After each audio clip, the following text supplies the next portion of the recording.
찬송 부르겠습니다. 찬송가 352장입니다.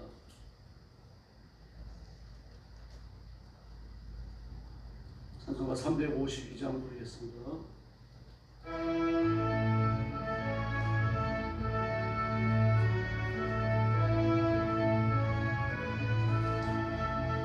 십자가 운병도가 저 위에 일어나 기도를 앞서다가 담대히 싸워라. 주께서 성전하고 영광을 얻도록 온데가 너희서 이기게 하시네. 십자가 운병도가 저 위에 일어나 연합할 서리 걷고 건나가 싸워라. 수 없는 원수 앞에 주 따라갈 때에 주 예수 힘을 강하게 하시네.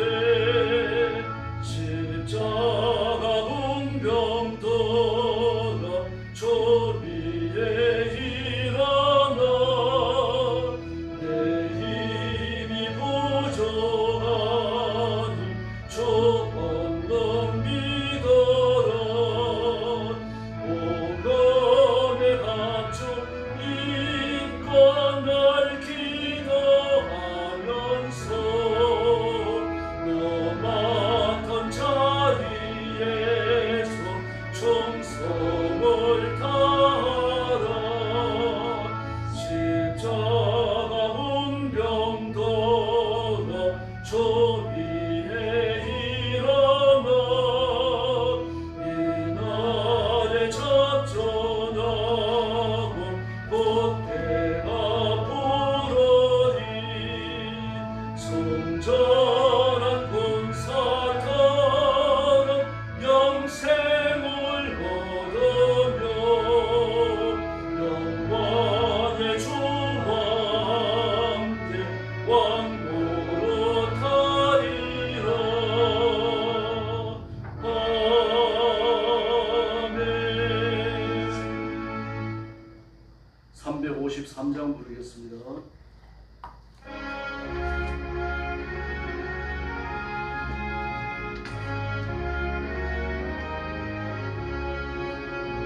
십자가 운명되어서 예수를 따를 때 무서워하는 마음으로 주 모른 채 할까. 나의 주 그리스도 나를 성량했으니 나 십자가를 벗고 저연료한수 무성도 피를 흘리며 큰 싸움하는데 나 어찌 편히 누워서 상받기 바라나. 나의 주 그리스도 나를 성량했으니 나 십자가를 벗고 저 연료한수 5절 부릅니다. 성리의 고난 이루로 십자가 운병도 대가를 불러 영광을 주님께 올리. 나의 주 그리스도 나를 성량했으니 나 십자가를 벗고 저 연료한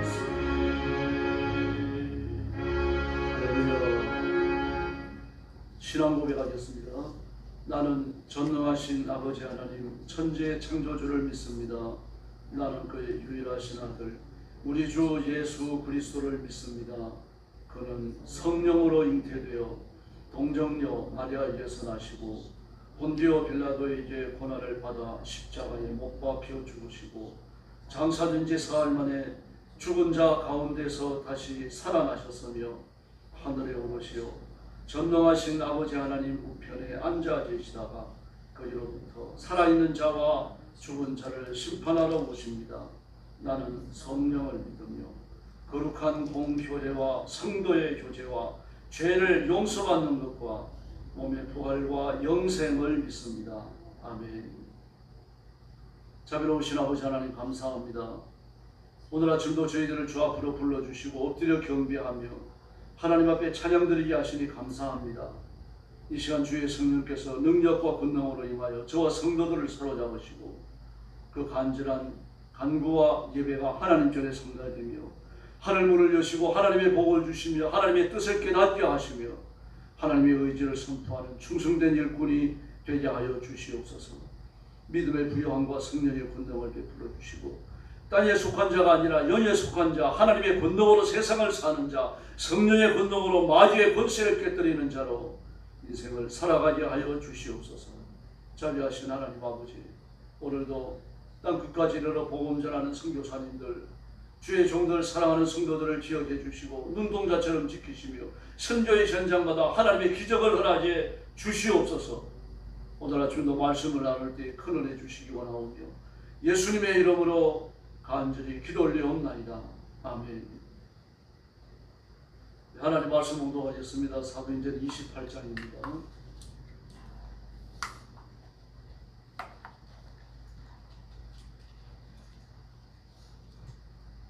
사도행전 28장입니다. 1절 말씀부터 제가 먼저 봉독하겠습니다.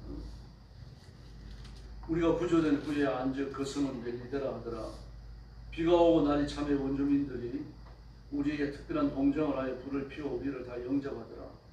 바울이 나무 한 묶음을 거두어 불에 넣으니 뜨거움으로 말미암아 독사가 나와 그의 손을 물고 있는지라. 원주민들이 이 짐승이 그 손에 매달려 있음을 보고 서로 말하되 진실로 이 사람은 살인한 자로다. 바다에서는 구조를 받았으나 공허이가 그를 살지 못하게 함이로다 하더니 바울이 그 짐승을 불에 떨어뜨려 버리면 조금 더 상함이 없더라.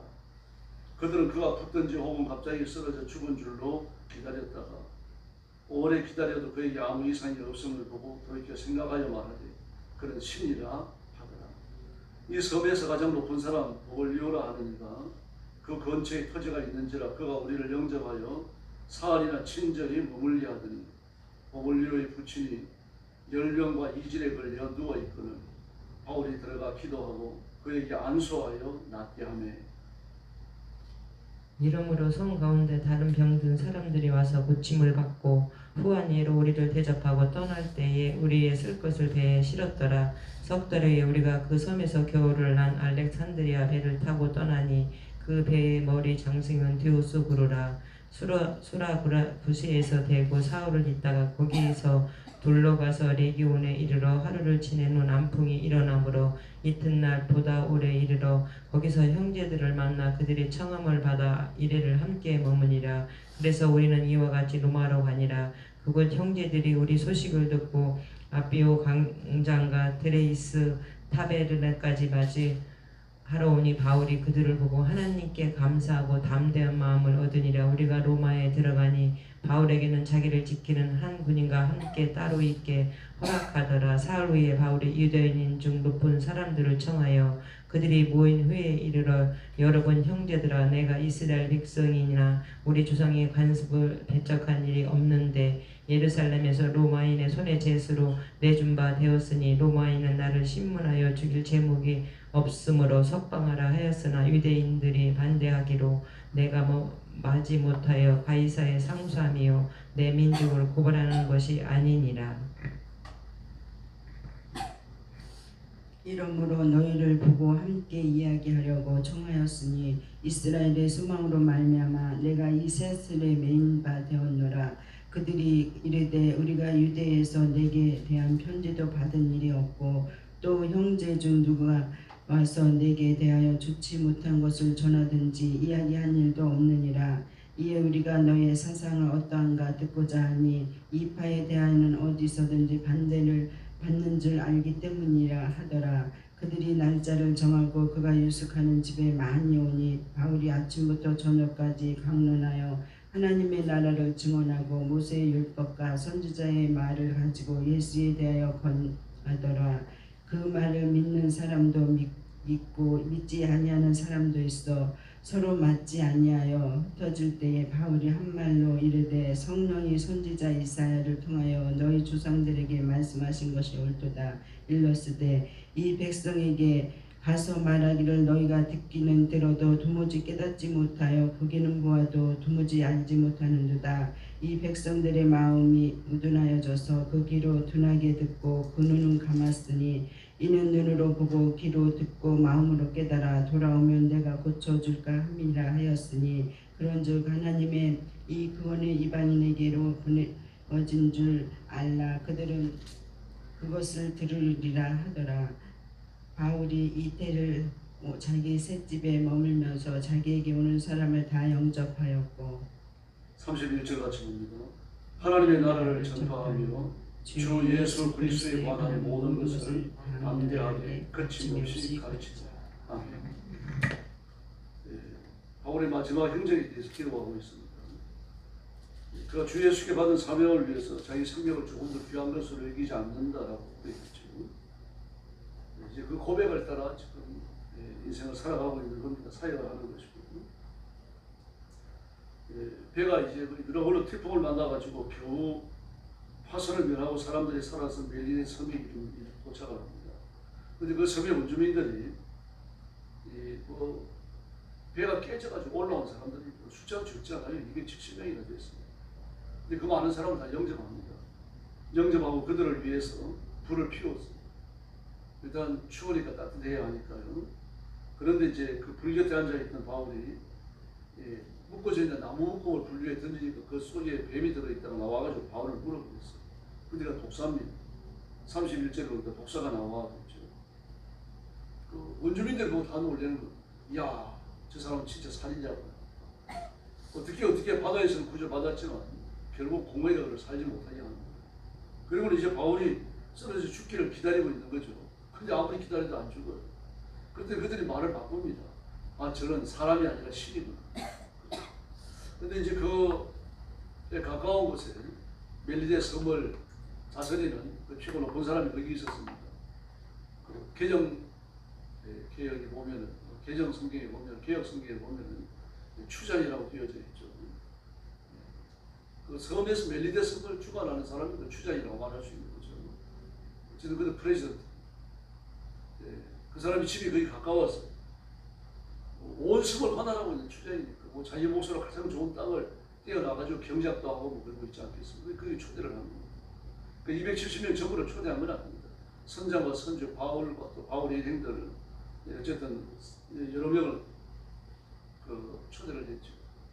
초대해서 이제 그 사흘을 머물면서 대접을 받았어요. 그 원기도 회복이 됐겠죠. 그런데 그 보볼리오의 아버지가 열병에 걸려가지고 또 이질에 걸려가지고 설사도 하고 열도 나고 설사도 하고 이러면 사람이 초죽은 되는 거죠.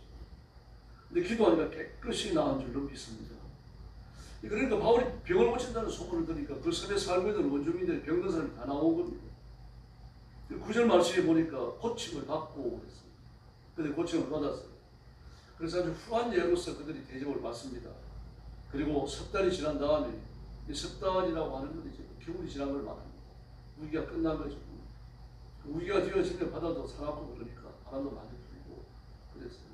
우기가 끝날 때까지 그 머물러 있고 그리고 이제 선장과 선주의 지휘를 받는 그 선원들은 그 다 깨진 알렉산드리아 배를 고쳐놓았다는데 석 달에 걸쳐가지고 다 고쳐놓고 그리고 그 배를 다시 270명이 타고 떠나가는 겁니다. 떠나서 12절에 보니까 수라구사에 대고 그랬습니다. 수라구사. 이제 여기서부터 이탈리아 본토가 시작되는 거예요. 이 멜리데 섬은 그 이탈리아를 그 지도를 펼쳐놓고 보면 장화처럼 생겼잖아요. 장화 제일 끝머리 발가락에 해당되는 고기에서 밑으로 조금 더 내려오면은 그 멜리데라는 섬이 있습니다. 그 섬에서 배를 타고 그 이탈리아 본토에 들어가는 그 장화처럼 생긴 그 발가락에 해당되어지는 엄지발가락에 해당되어지는 그 올라가면은 바로 있는 도시가 수라고사입니다. 수라고사에 들어가가지고 레기온, 그 레기온을 지나가지고 보디올에 이르렀어요. 보디올에 이르니까 이제 바울이 황제의 재판을 받기 위해 가지고 그 로마로 온다라는 소문이 퍼졌으니까 거기에 나와 있는 그리스도인들이 바울을 영접하는 겁니다.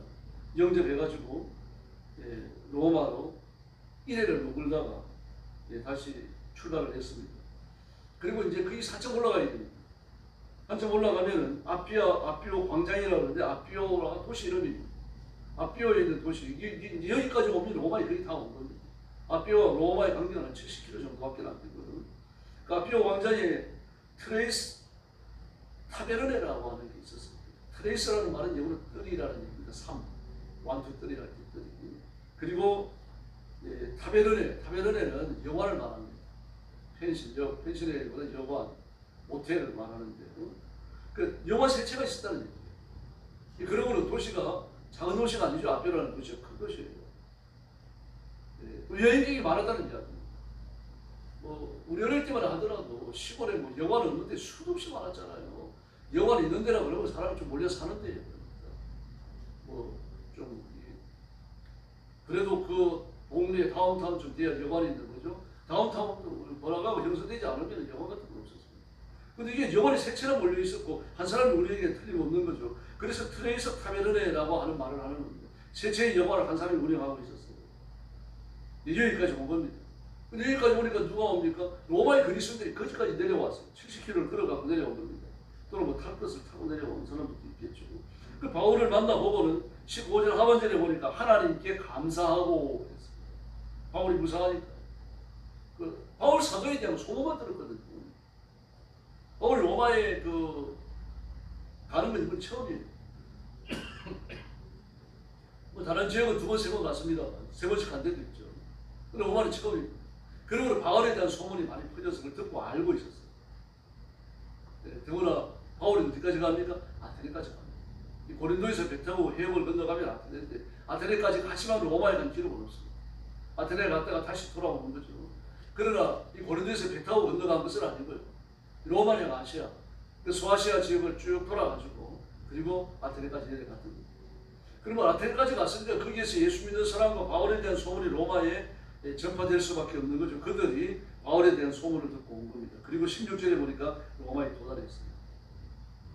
그리고 이 바울을 관리하는 로마의 관리가 바울에게 바울을 지키는 군인 한 사람을 배속해가지고 따로 있도록 하라고 합니다. 감옥에 가두지 않았습니다. 왜 그렇습니까? 재판에 안 끝났어요. 재판에 안 끝났으니까 구치소에 있어야 되는 거죠. 그러나 구치소가 그런 개념이 아직은 없었습니다. 그래서 셋집을 얻는 것을 허락했고, 그리고 셋집에 바울을 기거하게 하고, 그리고 군인 한 사람을 배속해가지고 지켰다는 거예요. 그리고 가택연금이라고도 말을 하는데 가택연금은 아닙니다. 왜냐고 하면요, 바울에게 자유를 줬어요. 많은 걸 돌아다닐 수는 없지만 집에서 나올 수 있었어요. 가택연금은 집에서 못 나오죠. 찾아오는 사람을 마음대로 만날 수가 있고, 바울이 집 밖을 나와가지고 어느 거리를 좀 걸을 수가 있었다는 거죠. 그러므로 집행유예에 가깝습니다. 그러나 집행유예보다는 좀 더 위축되어 있죠. 왜냐고 하면은 바울이 활동할 수 있는 근거지, 그 거리가 매우 협소했기 때문입니다. 그래서 바울이 사흘이 지난 다음에 유대인 중에는 본 사람들을 청했습니다. 로마에 살고 있는 유대인들, 디아스포라를 말하죠. 그들은 로마에 회당이 있었고 회당을 중심으로 유대인들이 모임을 가지고 있었어요. 그래서 그들을 청했습니다. 그들이 왔어요. 오니까 가장 먼저 하는 말이 뭡니까? 17절에 내가 조상의 관습을 배척한 일이 없다. 조상의 관습은 장로들의 유전을 말하는 거죠. 내가 율법을 613개 조항, 613개 조항과 관련되어진 장로들의 유전, 탈무드를 말하죠. 내가 미시나와 탈무드를 거역한 적이 없다. 지금 이 말을 하고 미시나와 탈무드는요, 유대인의 정신적 지주입니다.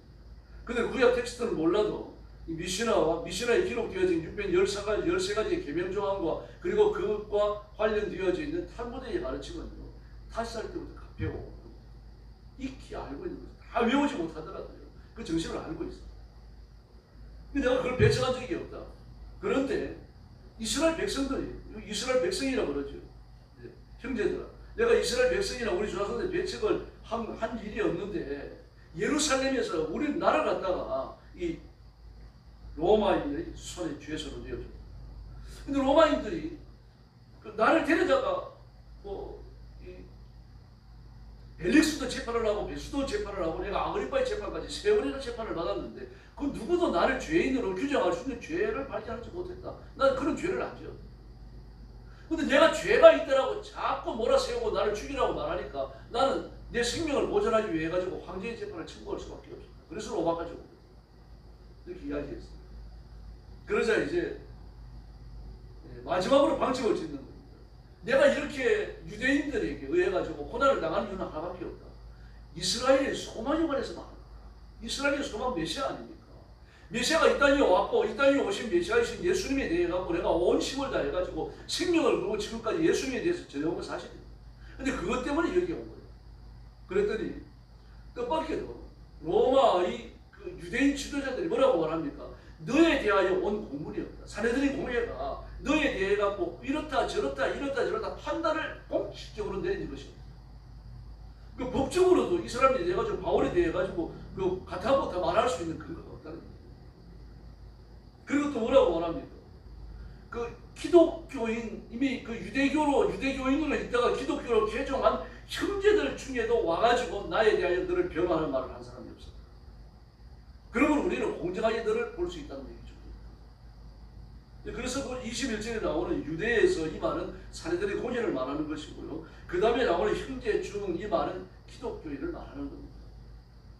그러니까 공식적으로든 비공식적으로든 너에 대해 가지고 너를 정죄하는 공문을 받은 적도 없고 너를 변호하는 말을 우리가 들은 적이 없다. 그러면 어떻습니까? 이 바울에 대한 소문은 이미 로마에 퍼져 있어요. 바울이 어떤 사람인지. 아테네까지 와가지고 복음을 전했는데 바울에 대한 소문이 로마에 안 퍼졌을 리도 없죠. 특히 기독교인이 있었잖아요. 이 사람들은 두 가지 기본을 주체할 수 있는 겁니다.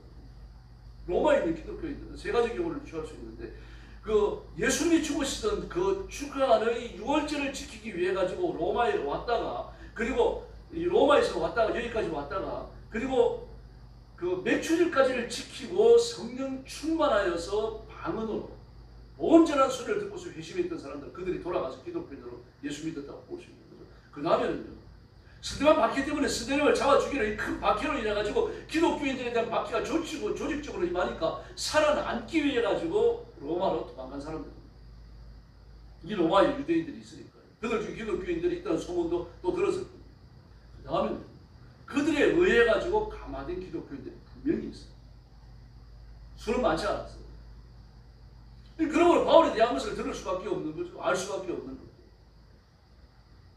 근데 그들이 유대 지도자를 찾아가 가지고 바울에 대하여 바울이 온다는 소리를 듣고 바울에 대하여 변호한 사람이 없었다는 거예요. 하나님의 뜻입니다. 그들은 매우 공정한 상태에서 바울을 바라볼 수가 있게 된 거죠. 그러나 기독교인들 이 파가 그랬죠. 이 파는요. 기독교인을 말하는 거예요. 기독교인들이 반대받고 있다는 것은 사실이다. 왜 그렇습니까? 유대인들이 앞장서 가지고 반대하고 있으니까요. 그 반대의 강조점을 두고 있는 겁니다. 지금 이렇게 얘기했습니다. 그런데 우리가 네 말을 좀 듣고 싶고 그래서 날짜를 정해가지고 그들이 오도록 했고 그리고 하나님의 말씀을 전했습니다. 전했는데 어떻습니까? 아주 반응이 괜찮습니다. 23절 말씀이 예수에 관하여 권했습니다. 예수 믿으라고 권했던 거죠. 그랬더니 24절 말씀이 믿는 사람도 있고 믿지 아니하는 사람도 있어. 믿는 사람 숫자가 적었던 겁니다. 그랬더니 26절에서 그 이사야 예언의 말씀을 끌고 오는 겁니다. 이 백성이 가서 말하기를 너희가 듣기는 들어도 도무지 깨닫지 못하고 보기는 보아도 도무지 알지 못하는구나. 이 백성들의 마음이 우둔하여져서 그 귀로는 둔하게 듣고 그 눈은 감았으니 이는 눈으로 보고 귀로 듣고 마음으로 깨달아 돌아오면 내가 고쳐줄까 합니다. 복음을 스스로 얻어찬 거죠. 스스로 얻어차고 영적인 어둠 속으로 스스로 걸어 들어가 버린 겁니다. 바로 이 말씀이 로마에 살고 있는 유대인에게도 응답됐다 말하는 거예요. 하나님의 말씀을 거절하고 선자를 거절했던 유대인들이요. 철저하게 많이 했잖아요. 지금 많이 했잖아요. 이스라엘 백성들. 가는 데마다 거절당하고 가는 데마다 욕을 먹고 그러고 있는 건 유대인들이에요. 이후로도요. 유대인들은 유럽에서 장사조차 못합니다. 장사할 수 있는 권한까지 주질 않아요. 직업을 가질 수가 없어요. 직업을 가질 수가 없는데 어떻게 먹고 삽니까? 그러니까 비정상적인 일을 할 수밖에 없어요. 아주 싼 값에 노동력을 제공하든지 그렇지 않으면 더러운 일도 할 수밖에 없었어요. 물론 이제 그것이 나중에 유럽에서 부자가 되는 이제 그런 길과도 연결이 되어집니다. 그리고 내가 이방인들이 보낸 줄 알라 그 말씀을 듣습니다. 그래서 이제는 유대인들이 아니라 내가 이방인들이 복음 전하겠다 이 말씀을 28절에서 한 겁니다. 그리고 바로 온 이태를 자기 셋집에 묵습니다. 이 표현을 주의하셔야 돼요. 바울이 스바나에 간 것은 사도행전에 기록하지 않습니다. 그리고 돌아와서 황제의 재판을 받은 것도 그리고 순교의 제물이 된 것도 성경에 기록하지 않습니다. 그렇게 열정적이고 생명을 바쳐가지고 내가 주 예수께 받은 사명을 내가 다 완수하기 위해서는 나 죽을 것도 각오했다 그렇게 말한 사람이 그렇게 살았고 그런 열정을 가지고 전도를 했는데도 불구하고 바울의 마지막을 어떻게 기록합니까? 온 이태를 셋집에 살았다. 그렇죠? 잘 먹고 잘 살았더라고 없습니다. 어떤 영향력을 끼치는지에 대해서도 말하지 않아요. 베드로도 마찬가지입니다. 베드로의 사역이 사도행전 12장으로 끝나잖아요. 그리고 13장에서는 바나바와 바울이 나오는데 바나바에 대한 기록도 14장까지밖에 안 나와요. 그 이후로 바울의 기록만 나와요. 근데 베드로의 기록이 어떻게 나옵니까? 이제 이때도 그 사도행전 12장에 그때도 무교죠. 6월절 기간입니다. 6월절 기간에 이 요한 사도 야고보가 목배임을 당해요. 못 뺀 사람이 누굽니까? 아그리빠입니다. 헤롯 대왕의 손자예요. 목을 맵니다. 목을 매버려도 유대인들이 기분 좋아하거든요. 그러니까 유대인의 마음을 더 얻기 위해 가지고 베드로까지 죽여야 되겠다. 그래서 베드로를 잡아가지고 감옥에 갇혔어요. 감옥에 가뒀더니 4명씩 4패에 의해 가지고 16명이 바울을 지켜줍니다. 16명이 한꺼번에 지킨 건 아니고요. 아마 6시간씩 돌아가면서 4명이 이렇게 지키는 거예요. 옥 내에 2명이 있었고 옥 바깥에 2명이 있었고요. 바울이 두 군사가 지키는 그 사이에 잤다 그러잖아요. 옥 안에는 2명, 옥 바깥에 2명. 이렇게 4명씩 4쪽으로 6시간에 한 번씩 교대하면서 지켰던 거예요. 그리고 6월절 기간에 사역을 못 시키니까요. 절기를 부정하게 만드니까. 6월절 그 절기가 끝나고 나면 그를 끌어내가지고 유대인들이 보는 데서 죽일 것을 이미 결정을 했습니다. 아그리빠가.